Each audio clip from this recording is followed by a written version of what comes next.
Hello and welcome to Simply Motor. If you haven't already, hit the subscribe button, and if you ding on the bell you'll get notified when we upload a new video.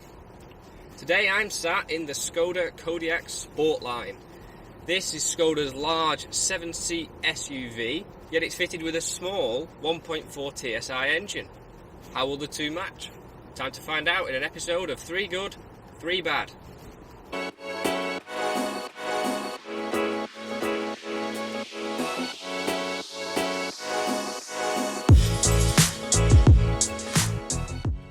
Now, one thing you can really give Skoda credit for is they make this Kodiaq SportLine feel sporty.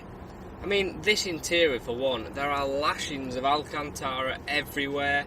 These front seats are big, heavily bolstered buckets, and they're really nice place to sit. Okay, so the trim is a faux carbon fibre, but actually it looks alright. You know, there's a couple of SportLine badges here and there. It's a really nice sporty cabin, and you've got the mood lighting as well. You can customise that whatever colour and brightness you want. Obviously we've got it in red to match the exterior of the car. Can't complain.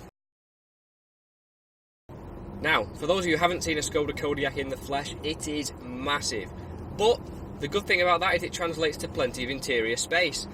The middle row has copious amounts of legroom, and you can even slide the benches forward and backwards to give a bit more room for the third row. Admittedly, that third row is best suited to kids, but to be honest, kids will be more than comfortable back there. The boot is vast if you fold the middle row down and you have the rear seats hidden away, but there is still enough room for some shopping even with all 7 seats up, and I think that's a win. Now, more often than not, when we talk about price in these videos, it's normally a bad thing, but with this Skoda Kodiaq, we actually think it's pretty good value for money. This Sportline model, admittedly only the 1.4 TSI petrol, costs £35,000. Now for that you're getting a few optional extras and a really good standard spec. For such a large, practical family car, that's not bad value at all, and actually when you look around for competitors, it's all too easy to have them tip the scales over £40,000. Now, power, or a lack of. You see, this 1.4 TSI puts out 150 horsepower. In something like a Fabia, that would be absolutely fine. But the Kodiaq's a bit bigger than a Fabia, and actually when you start to get to big hills, you do want a bit more power. I mean, take the 0 to 60 time. This SportLine, if you can call it that, does 0 to 60 in a leisurely 9.9 seconds. There's not much sporty about that. The handling on this Skoda Kodiaq is far from Sportline, thanks to such a tall frame and sheer size.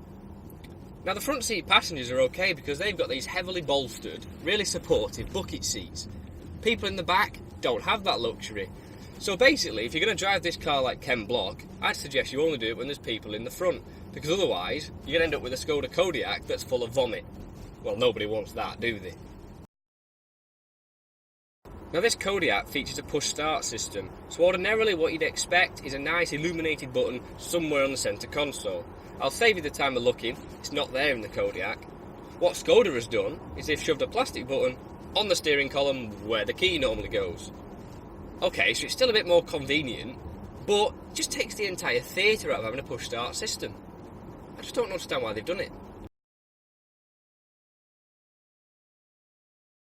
So there you have it, the Skoda Kodiaq SportLine. While this 1.4 petrol engine isn't the most powerful, on the whole this car is rather good. Because to be honest, when you've got 7 people in, you can't be throwing it round the corners like a madman anyway. For the full review of this car, visit our website www.simplymotor.co.uk. If you've enjoyed this video, give us a thumbs up and hit that like button. Want to share your views on the Skoda Kodiaq? Leave us a comment. And lastly, please subscribe to this channel, and if you ding on the bell, you'll get notified when we upload a new video. Thanks for watching. I've been Dan for Simply Motor, and we'll see you next time for more 3 Good, 3 Bad.